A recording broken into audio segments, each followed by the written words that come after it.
Hello students, welcome to unique classes of right way. आज बच्चे chapter 1 के class 4th में हैं। दिस इज एसएमई चैप्टर 1 के क्लास 4th में हैं। Right now we are doing basics of statistics and this is dispersion. मैंने आपको बताया था कि क्लास 1 में देयर आर 3 टॉपिक्स.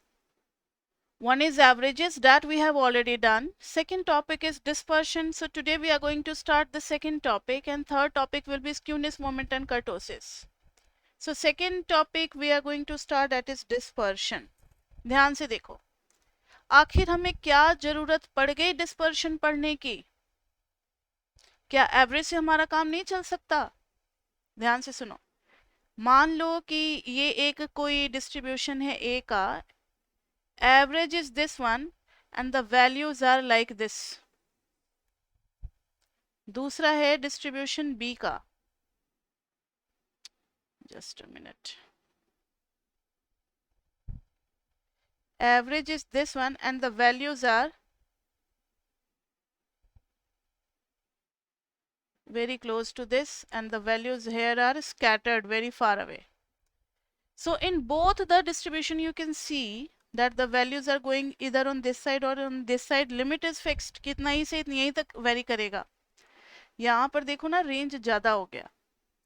जैसे हम बोलते हैं रेंज ज्यादा हो गया, मतलब डिस्पर्शन अब हमें स्टडी करना चाहिए. दोनों का हो सकता है कि एवरेज सेम हो, दोनों का हो सकता है कि एवरेज सेम हो, फिर भी there is some dissimilarities in the data. वो ये है कि ये किस टाइप से डिस्पर्स्ड है, कितना कॉन्सेंट्रेटेड है और कितना डाइल्यूट है डेटा. इस चीज को स्टडी करने के लिए तो there is difference between the two data. Average same होते हुए भी डिफरेंस है, उस डिफरेंस को मेजर करते हैं हम लोग डिस्पर्शन से. तो डिस्पर्शन हम लोग मेजर करते हैं. अब हर बार जरूरी नहीं है कि इतना क्लियर ग्राफ हमें डिस्टिंक्ट कर पाएंगे ग्राफ के हेल्प से.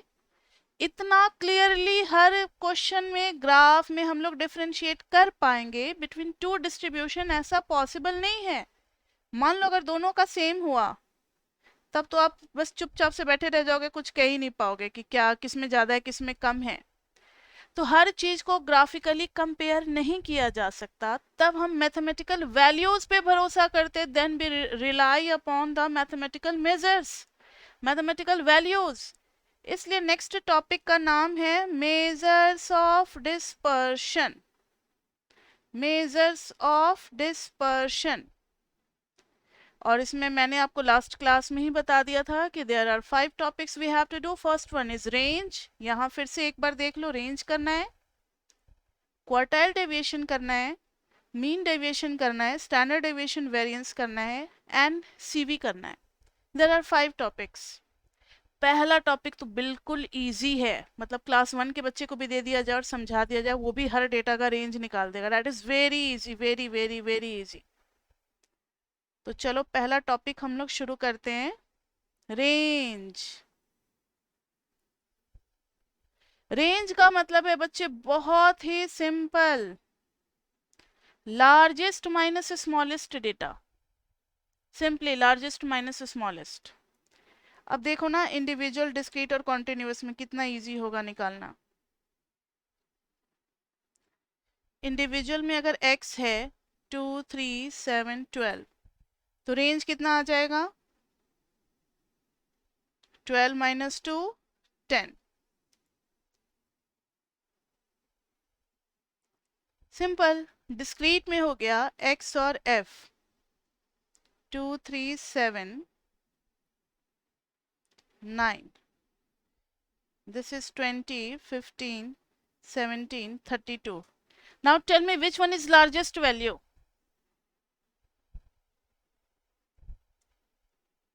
कोई तो बोलो लार्जेस्ट वैल्यू क्या है? यस, लार्जेस्ट वैल्यू जो है वो हम x में से देखेंगे, f में से नहीं देखते. ठीक है, f में से नहीं देखते.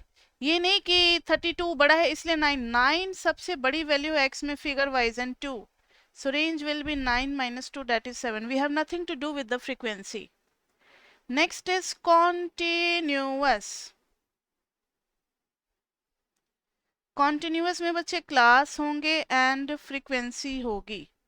Like 10 to 12, 12 to 14, 14 to 30, frequency चाहे 13, 14 और 8 हो, लेकिन जब रेंज निकालने की बारी आएगी तो विच one is the largest value which can be assembled in the data, कौन सी लार्जेस्ट वैल्यू जिसको आप डेटा में कवर कर सकते हो? 30. And which one is the smallest value? That is 10. So range will be 30 minus 10, that is 20. 30 minus 10, that is 20. 30 आ सकती है सबसे बड़ी वैल्यू, 10 आ सकती है। ऑल दो 10 जो है वो तो इंक्लूडेड है, लेकिन 30 इज नॉट इंक्लूडेड, ये एक्सक्लूसिव होते हैं। लेकिन रेंज तो इतना गैप हम लोग निकाल सकते हैं, ठीक है। भले ये 30 नहीं आ रहा है, लेकिन 30 मैक्सिमम लिमिट है, तो 30 हम ले सकते हैं, ऐसी कोई बात नहीं है। लेकिन कभी कभी प्रॉब्लम ये हो जाती है कि दो डिस्ट्रीब्यूशन आ जाते हैं, ये है रुपीज में 2, 8, 12, 15 रुपीज, और एक दूसरा डिस्ट्रीब्यूशन है जो कि है ईयर्स में, एज है ये 5, 6, 7, 10 ईयर्स। अब रेंज दोनों का डिस्कस करना है। इसका रेंज आ गया 15 माइनस 2, 13। इसका रेंज आ गया 10 माइनस 5, 5। तो हम ये तो नहीं कह सकते कि रेंज इसका ज्यादा है इसलिए ज्यादा डिस्पर्स्ड होगा। We can't use this statement. Can anybody tell me why? क्या हम अभी इस स्टेज पे दोनों को कंपेयर कर सकते हैं रेंज के वैल्यूज के बेसिस पे? नहीं कर सकते, क्योंकि ये भी रुपीज में होगा और ये ईयर्स में होगा। How we can compare two different physical quantities? Rupees को ईयर्स से कैसे कंपेयर करें, पता ही नहीं है। तब एक टर्म आया था coefficient of range. Coefficient of range ये कहता है largest minus smallest upon largest plus smallest, largest minus smallest upon largest plus smallest. तो यहाँ पर कोफिशिएंट ऑफ रेंज आ जाएगा 15 minus 2 upon 15 plus 2, so 13 upon 17। How much is this one? मैंने हर class में आपको बोला है कंप्यूटर लेकर, सॉरी लैपटॉप, सॉरी कैलकुलेटर लेकर के बैठने के लिए बोला है। आजकल यही जबान पे रहता है, नहीं? अच्छा, हो ही गया है। घर से काम करो सभी को। 0.7647। नाउ सी, यहां पर भी आप कोफिशिएंट ऑफ रेंज निकालो। Coefficient of range will be largest minus smallest upon largest plus smallest. 5 upon 15, that is 1 by 3, 0.3333. Now we can compare the two values. Now we can compare the two values, and now we have evidence also that x is more dispersed than y. X is more dispersed than y. ये topic first topic complete. यानी first topic बहुत ही easy रहा। Range निकालना हमें, range हमेशा largest minus क्या हो जाता है? स्मॉलेस्ट।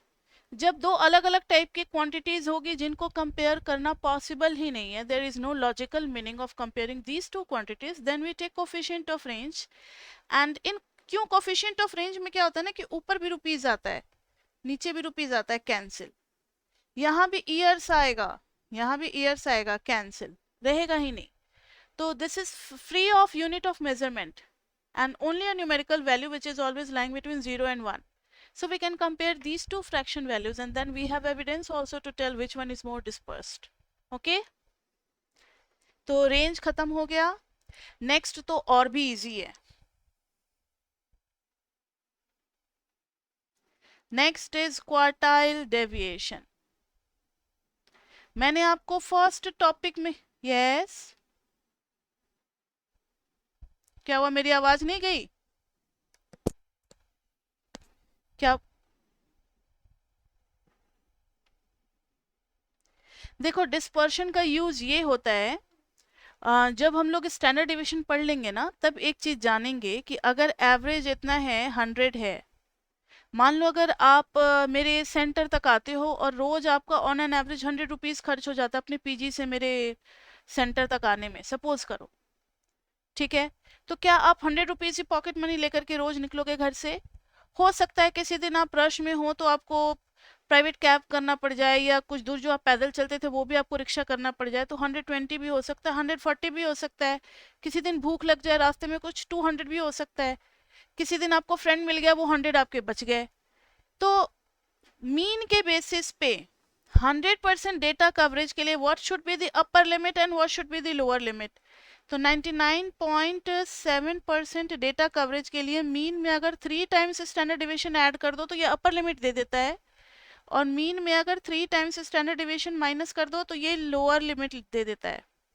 तो ऐसे ही डिसाइड होता है कि अगर मुझे पूरे डेटा को कवर करना है, क्योंकि कोई भी चीज अब इससे ज्यादा नहीं हो सकती, ये मिनिमम लिमिट है and this is maximum limit. तो डिस्पर्शन का मतलब होता है कहाँ तक डेटा हमारा फैलेगा और कहाँ तक इसकी पहुंच होगी, क्योंकि एवरेज तो सबसे बड़ी वैल्यू नहीं होती, सबसे छोटी वैल्यू नहीं होती। इस एवरेज के बेसिस पे और जो डेटा की वैल्यूज है उसके बेसिस पे सबसे बड़ी वैल्यू कहाँ तक जा सकती है, सबसे छोटी वैल्यू कहाँ तक जा सकती है, ये मेजर करने का सिस्टम होता है डिस्पर्शन में। आई बात समझ में बच्चे? अभी स्टैंडर्ड डिविएशन आएगा तो उसमें ये मैथमेटिकल प्रॉपर्टी में करेंगे ये वाली चीजें। 3 रेंज होते हैं, कोई 68% के लिए, कोई 95 के लिए, कोई 99.7, ये सब वहां करवाएंगे। अब जैसे रेंज आपका क्विज नहीं होता, क्विज, तो क्विज में ऐसा तो होता नहीं कि क्लास 1 से क्लास 12 के बच्चों का एक साथ क्विज करा दो, तब तो हर बार क्लास 12 के ही बच्चे जीतेंगे, उसमें क्लास 1 के बच्चों को 12 के साथ तो मिक्स करने का कोई फायदा है नहीं। तो वहां भी ना ये एज लिमिट होता है कि 3 साल के अंदर में ज्यादा आईक्यू लेवल में चेंज नहीं आता। तो अगर 5 साल के बच्चे को लिया है तो ज्यादा से ज्यादा आप 8 साल के बच्चों के साथ मिक्स कर सकते हो उनको, कोई भी फेयर अगर कंपटीशन करना है तो। और अगर चीटिंग करनी है तब तो फिर किसी भी बच्चों के साथ किसी को मिक्स कर दो। लेकिन अगर फेयर कंपटीशन करना है, जैसे डीआईडी वगैरह आते हैं, तो छोटे बच्चों का होता है तो एज लिमिट होती है 5 से 10 साल या 5 से 14 साल के बच्चों का ही होगा। ठीक है, तो ये सब रेंज होता है कि इतने रेंज के अंदर में ही हमें रखना है। क्वार्टाइल डेविएशन बच्चे, इसको अभी हम इरेज करेंगे क्योंकि ये इसका टॉपिक नहीं है।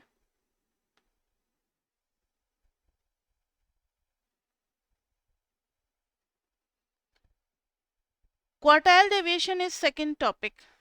कभी कभी हम क्वार्टाइल के हेल्प से भी आइडिया लगाते हैं कि हमारा डेटा कहाँ से कहाँ तक फैला हुआ है, कहाँ से कहाँ तक, एवरेज से कितनी दूरी तक हमें कवर करना पड़ेगा। तो यहाँ पर कुछ फॉर्मूला आपको बताना चाहेंगे। इंटर क्वार्टाइल रेंज, और ये क्वार्टाइल डिवीजन पढ़ने से पहले सबको पता है what is Q1 and what is Q3। Q1 क्या है, कोई नाम Q1 के लिए स्पेशल नेम याद है किसी को? कोई नहीं पढ़, लोअर क्वार्टाइल बोला भी तो क्या बोला, लोअर क्वार्टाइल ना Q1 के लिए, Q3 के लिए अपर क्वार्टाइल। तो इंटर क्वार्टाइल रेंज में there are only 2 types of quartile and which one is bigger, Q3, तो Q3 minus Q1, simple. Range हमेशा क्या होता है, largest minus smallest. Inter quartile range मतलब क्वार्टाइल के बीच का range.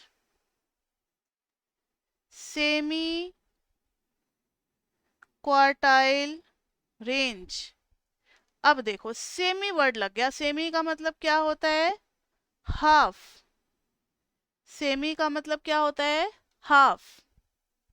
Inter quartile range, semi quartile range. फिर है quartile deviation, this is Q3 minus Q1 by 2। Quartile deviation हो जाता है Q3 माइनस Q1 बाई 2। कभी कभी कंफ्यूज करने के लिए वो आपको सेमी क्वार्टाइल रेंज दे देंगे और पूछेंगे क्वार्टाइल डेविएशन, तो दोनों सेम होते हैं, आपको याद रखना है। And coefficient of quartile deviation, और जब भी बच्चे कोफिशिएंट होता है तो एक बार ऊपर में डिफरेंस लेते हैं और नीचे में क्या लेते हैं, सम लेते हैं। तो बस ये 4 फॉर्मूले आपको सेकंड टॉपिक में लर्न करने हैं, 4 फॉर्मूले। और Q1 Q3 निकलता कैसे है ये हमने टॉपिक 1 में किया हुआ है, इसलिए इसके ऊपर कोई क्वेश्चन अभी हम लोग नहीं करने जा रहे हैं। सारे क्वेश्चंस आप कर सकते हो, असाइनमेंट में मैंने क्वेश्चन डाले हैं, वो आज रात को या कल मॉर्निंग में अपलोड हो जाएगा, तो आप क्वेश्चन कर सकते हो इसके। ठीक है, तो अभी इन सब के क्वेश्चंस नहीं करेंगे। टॉपिक 1 में हमने Q1 भी निकालना सीखा है, Q3 भी निकालना सीखा है। बस इन फॉर्मूलेस में से अगर किसी भी चीज की वैल्यू पूछी हुई है तो आपको बस वैल्यू पुट करके छोटा सा कैलकुलेशन कर लेना है। देखना चाहते हो तो लास्ट क्लास में एक बार जाने दो, कोई एक क्लास चलते हैं जिसमें Q1 Q3 इसमें निकाला हुआ था हमने, Q1 Q3। यस, ये रहा Q1, ये रहा सॉरी, Q3 ये रहा। अगर कोफिशिएंट ऑफ क्वार्टाइल डेविएशन पूछते हैं तो बस इतना काम करने के बाद आपको 39.38 माइनस 20.36 अपॉन 39.38 प्लस 20.36 नीचे में सम कर देंगे। ठीक है, ऊपर में डिफरेंस और नीचे में सम, ये इतना हम लोग कर देंगे, आ जाएगा coefficient of quartile deviation. Clear बच्चे? ऐसे ही जो भी चीज पूछा रहेगा, क्वार्टाइल डेविएशन खाली पूछा है तो फिर 39.38 माइनस 20.36 बाई 2, ये आ गया।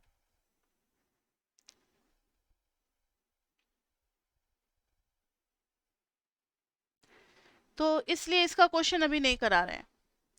तो second topic is also finished, quartile deviation. Next third topic is mean deviation. ये थोड़ा सा अच्छे से पढ़ने वाला टॉपिक है, आराम आराम से। मीन डेविएशन, क्योंकि अगर ये आराम से किया जाएगा तो एक बार में समझ में आ जाएगा। और आपको तो पता ही है कि जिन चीज़ों पे ज़्यादा फोकस करना होता है हम थोड़ा सा स्पीड उसका स्लो कर लेते हैं आराम से, क्योंकि एक ही बार में दिमाग में घुस जाना चाहिए। और जल्दी जल्दी में कराओ तो फिर 2-3 बार भी करा लो, कोई फायदा नहीं है। देखो, मीन डेविएशन का मतलब है mean of all deviations.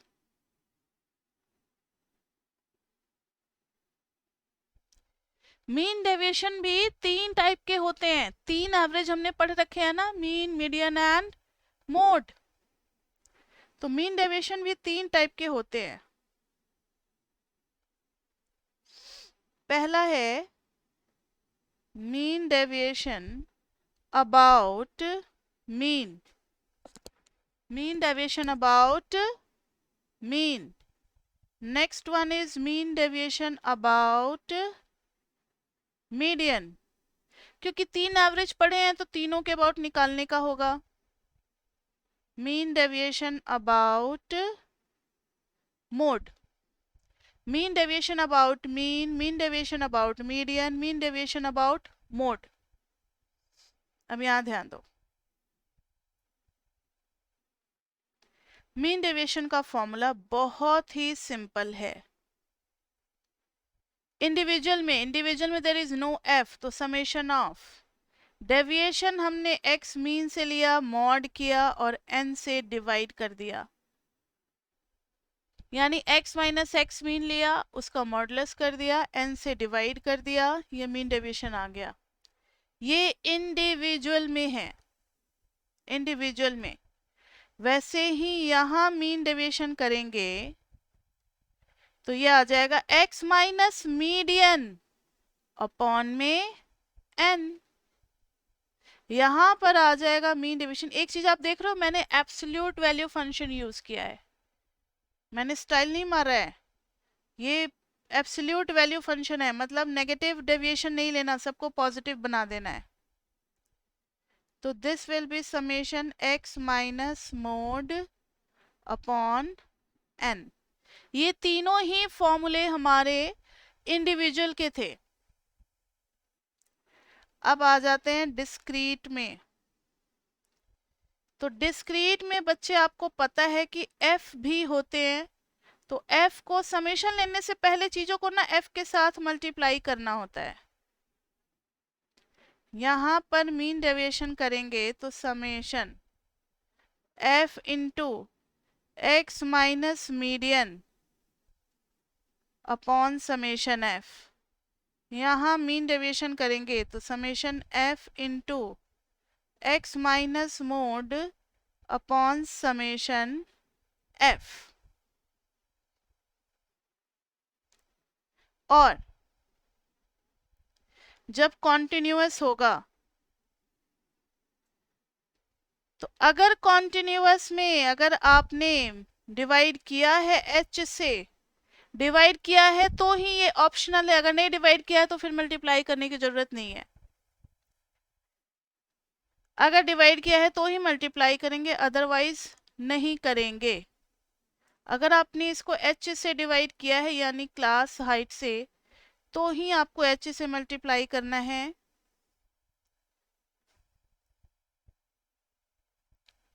Summation f x minus mode upon h upon summation f into h, ये हो गया मीन डेविएशन। ठीक है, अब आगे कोफिशिएंट ऑफ मीन डेविएशन। बच्चे कोफिशिएंट ऑफ मीन डेविएशन भी होते हैं, उसके बाद से थोड़ा थोड़ा एग्जाम्पल कराएंगे। कोफिशिएंट ऑफ मीन डेविएशन बहुत इजी है। यहाँ पर मीन डेविएशन का कोफिशिएंट निकालना है तो जो भी मीन डेविएशन आई हुई है उसको उसी सेंट्रल वैल्यू से डिवाइड कर दो। यहाँ भी जो मीन डेविएशन आया हुआ रहेगा उसको उसी मीडियन से डिवाइड कर दो। यहाँ भी जो मीन डेविएशन आया होगा उसको उसी मोड से क्या कर दो, डिवाइड कर दो। यानी कोफिशिएंट निकालना है, then we have to divide with the central value, divide with the central value जिससे हमने डेविएशन लिया था उसी से हम डिवाइड भी कर देंगे। फॉर्मूला सबको समझ में आ गया? किसी को कोई डाउट? अब कैसे क्या करना है थोड़ा वर्किंग देख लेते हैं।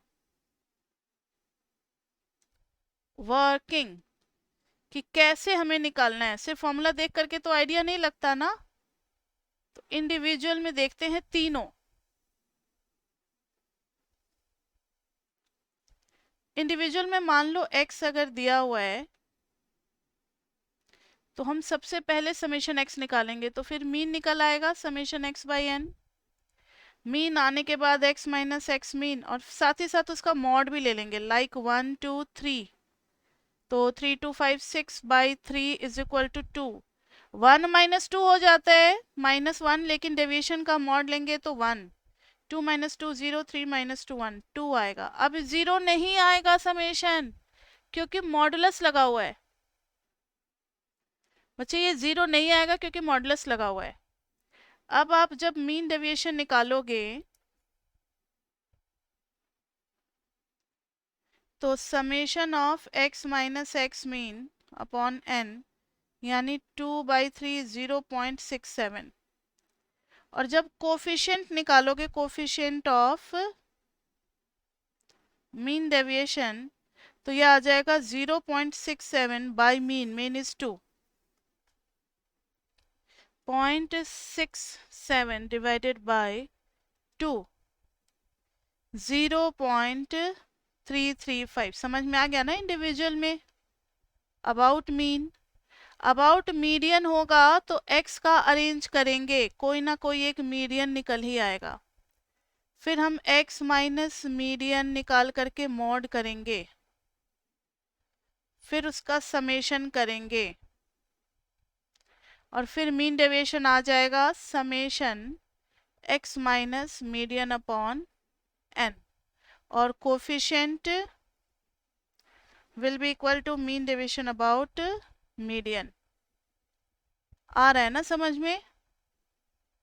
x होगा हमारे पास यहाँ पर f होगा, टैली मार्क्स में f बना लेंगे, तो मैक्सिमम जो होगा उसके सामने मोड मिलेगा, फिर x माइनस मोड करके उसका समेशन कर डालेंगे x माइनस मोड, तो mean deviation will be equal to summation x minus mode upon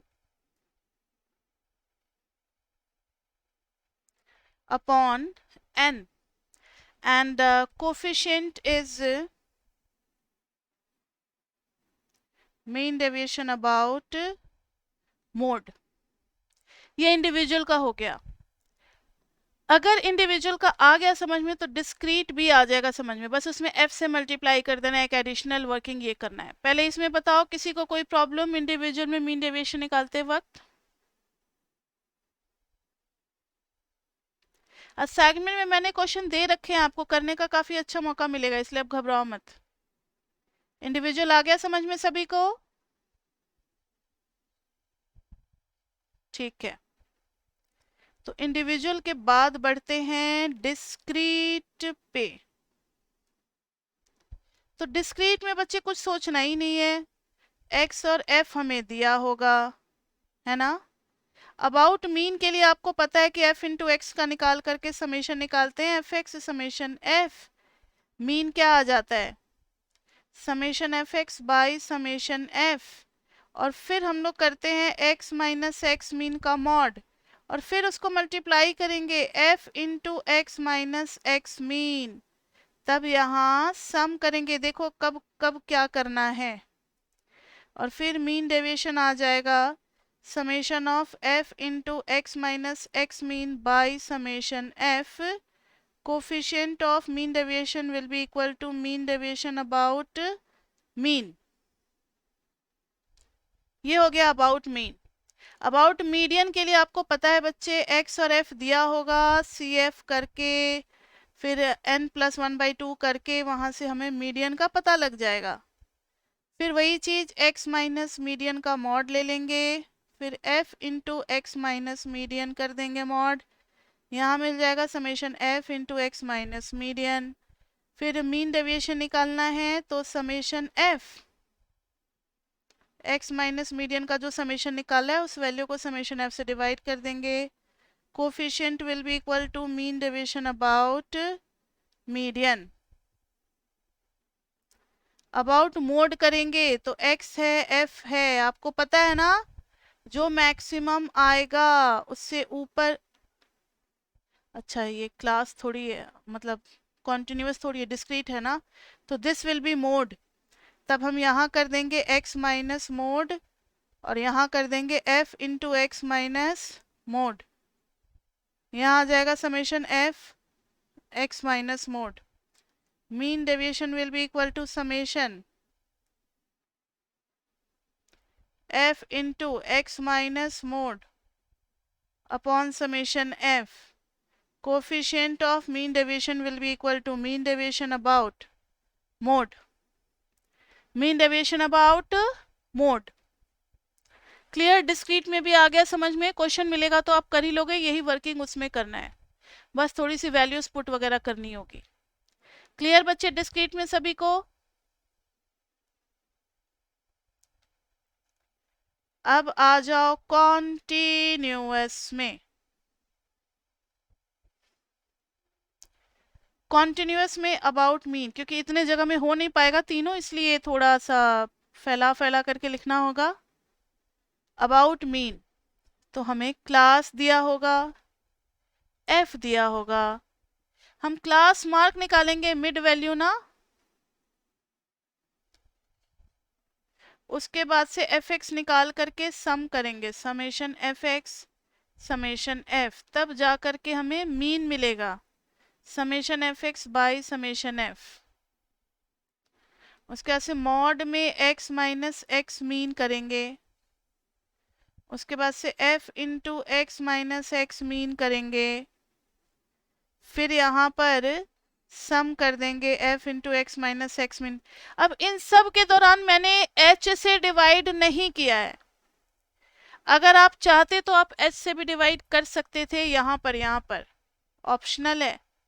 अगर h से डिवाइड करते तो फिर h से मल्टीप्लाई भी करना होता, लेकिन अब मुझे थोड़ा सा अच्छा नहीं लगता, क्योंकि कॉम्प्लेक्सिटी हो जाती है, डिवाइड करो फिर मल्टीप्लाई करो, उससे अच्छा ऐसे ही निकाल लेते हैं। तो सेम तरीके से मीन डेविएशन आ जाएगा, summation f into x minus x mean upon summation f। Easy है। अब करेंगे अबाउट मीडियन, और कोफिशिएंट भी उसी तरीके से निकलेगा। कोफिशिएंट ऑफ मीन डेविएशन अगर निकालना है तो जो मीन डेविएशन आई है उसको मीन से डिवाइड कर दो। अबाउट मीडियन में क्लास होगा, f होगा, क्या करते हैं मीडियन के लिए, CF निकालते हैं, CF से फिर मीडियन निकालते हैं, मीडियन का फॉर्मूला हो जाता है L plus n by 2 minus c f upon f into h पूरा करके मीडियन आएगा। फिर बच्चे x माइनस, अच्छा x तो निकाला ही नहीं ना हम लोगों ने, x निकालेंगे मिड वैल्यू, फिर मॉड में x माइनस मीडियन निकालेंगे, फिर f into x minus median करेंगे, फिर यहाँ पर समेशन हो जाएगा f into x minus median, फिर मीन डेविएशन कितना हो जाएगा, समेशन f इंटू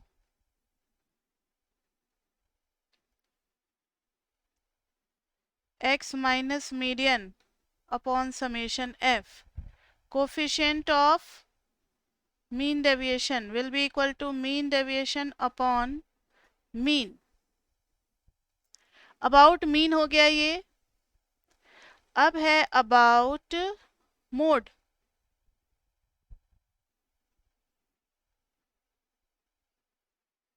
हाँ सॉरी, मतलब कुछ बच्चे ध्यान दे रहे, मुझे तो लगा कि सब सो गए।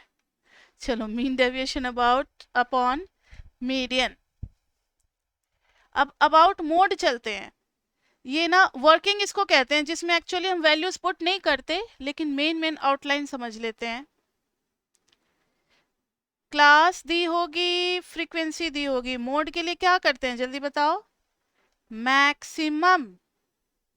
याद है किसी को मोड कैसे निकालते हैं, फिर मैक्सिमम के ऊपर डेल्टा 1, मैक्सिमम के नीचे डेल्टा 2, फिर क्लास हमें मिल जाती है मॉडल क्लास, फिर मोड का फॉर्मूला लग जाता है L plus delta 1 by delta 1 plus delta 2 into H.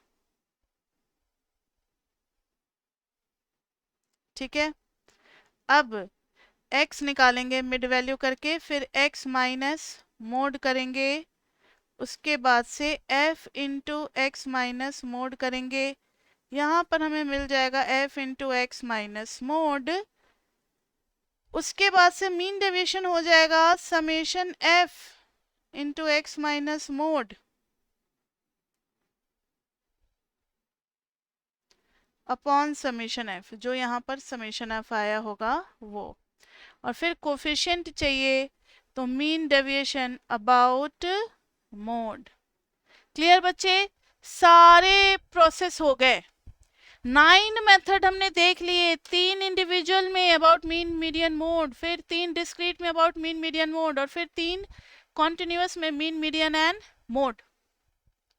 ठीक है, अब आगे एक नोट हम आपको जरूर बताना चाहेंगे। वैसे तो क्वेश्चन में मेंशन किया हुआ आना चाहिए कि calculate the mean deviation about mean, या फिर लिखा हुआ आना चाहिए calculate the mean deviation about median, या फिर आना चाहिए calculate the mean deviation about mode. लेकिन किसी किसी क्वेश्चन में नहीं लिखा हुआ आ सकता है, अगर मेंशन किया हुआ ना हो तब हमें क्या करना चाहिए, किसी को कोई idea? if no central value average is mentioned, तब क्या हमें तीनों के अबाउट निकालना चाहिए या किसी एक के अबाउट? और अगर किसी एक के अबाउट तो किसके about? Then we should calculate mean deviation about median only. ये मैथमेटिकल प्रॉपर्टी है मीडियन की कि अगर मीडियन से आप लेते हो डेविएशन, एब्सोल्यूट डेविएशन, ये मैंने मीडियन में एक प्रॉपर्टी कराई थी, तो वो मिनिमम आता है, तो इसलिए इसके अबाउट निकालते हैं as it is the least.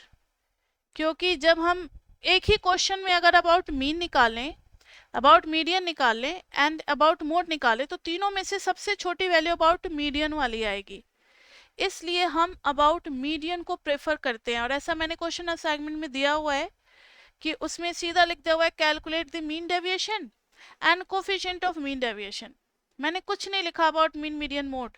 तो आपको वहां पर ये याद रखना पड़ेगा नोट कि मैम ने क्लास में बताया था कि जब कुछ ना लिखा हो तो हम किसके अबाउट निकालेंगे, मीडियन के अबाउट निकालेंगे। क्लियर बच्चे? तो ये था पूरा हमारा मीन डेविएशन, ये था पूरा हमारा मीन डेविएशन।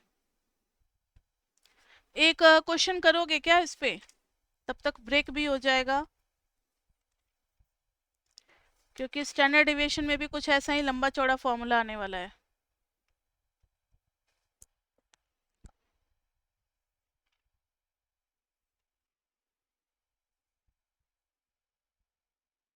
चलो एक क्वेश्चन मैंने ऐसे ही थोड़ा सा टाइम पास के लिए दे दिया, ताकि थोड़ा सा दो टॉपिक के बीच में ट्रांजिशन हो जाए, नहीं तो स्टैंडर्ड डिवीजन और मीन डिवीजन में आप कंफ्यूज कर जाओगे। Calculate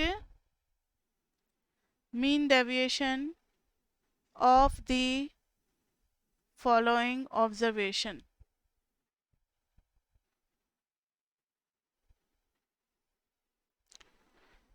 to, 3, 7, 12, 20, 30, 32। करो तो इसको सभी कोई।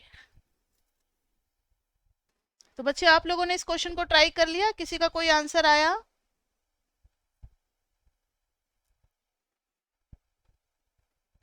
देखो बच्चे, इस क्वेश्चन में हमें करना क्या है कि पहले आप असेंडिंग ऑर्डर में लिखो।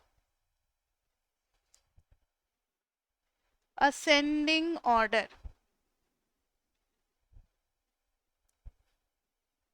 असेंडिंग ऑर्डर करोगे तो x आ जाएगा 2, 3। अच्छा ये है ही असेंडिंग ऑर्डर में। असेंडिंग ऑर्डर में क्यों कर रहे हैं? क्योंकि we have to calculate, we have to find mean deviation about median।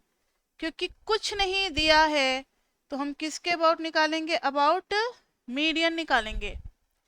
किसके अबाउट निकालेंगे? अबाउट मीडियन निकालेंगे। तो देखो ना, मीडियन आपको ऐसे ही पता लग जाएगा कौन सा है median. n is how much? 1, 2, 3, 4, 5, 6, 7। तो median will be equal to n plus 1/2, यानी 7 प्लस 1 8/2, यानी कि फोर्थ टर्म। तो फोर्थ टर्म इज 12 मीडियन। अब जैसे ही मीडियन पता लग गया, x को लिखेंगे 2, 3, 7, 12, 20, 30, 32। Median is 7। 2 माइनस 7 होगा -5, लेकिन 5, 3 और 7 4, 7 7 0, 12 7 5, 20 और 7 13, 30 और 7 23। क्या है? क्या? स्क्वायर। अच्छा अच्छा, सॉरी, मीडियन इज 12। हाँ मैंने इसको देख लिया था, एक मिनट। मीडियन इज 12, तो 2 माइनस 12 डिफरेंस हो गया 10। मॉडुलस ले रहे हैं इसलिए नेगेटिव को इग्नोर कर रहे हैं। 3 और 12 का आ गया 9, 7 12 का आ गया 5, 12 12 का 0, 20 12 8, 20 नहीं 18, और इधर आ गया 20। फ्रीक्वेंसी तो है नहीं, तो सिंपली सबको ऐड कर दो। x minus median, how much will be this one? 90। आपने ऐड भी कर लिया। अच्छा पहले क्या होगा? 20 10 30, 9 5 14, 44, 44 और 8 52, 52 और 8 60 और 10 70 आ रहा है मेरा। अच्छा, तो mean deviation will be equal to summation x minus median upon n। n is 1 2, अच्छा n तो है ही पता, 7, 70/7 दैट इज 10। अगर कोफिशिएंट पूछा होता तो कोफिशिएंट ऑफ मीन डेविएशन अगर पूछा होता तो मीन डेविएशन को हम किससे डिवाइड कर देते? मीडियन से। तो that is 10 upon median is 12। It's 0.833। आगे बात समझ में बच्चे मीन डेविएशन के बारे में।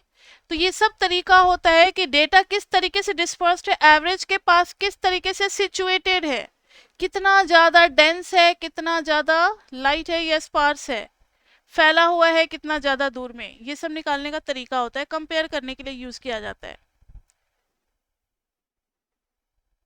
अब इसके बाद से आता है fourth topic. Fourth topic is standard deviation.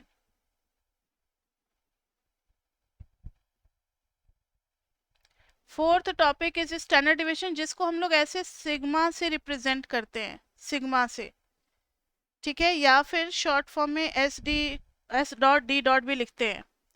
लेकिन आज बच्चे ये नहीं कराएंगे क्योंकि अभी बहुत सारे बच्चे अभी क्लास में आना शुरू नहीं किए हैं, बिल्कुल स्टार्टिंग है, थोड़ा उनको ब्रेक चाहिए था, इसलिए इस टॉपिक को हम लोग नेक्स्ट वीक यानी मंडे से कंटिन्यू करेंगे।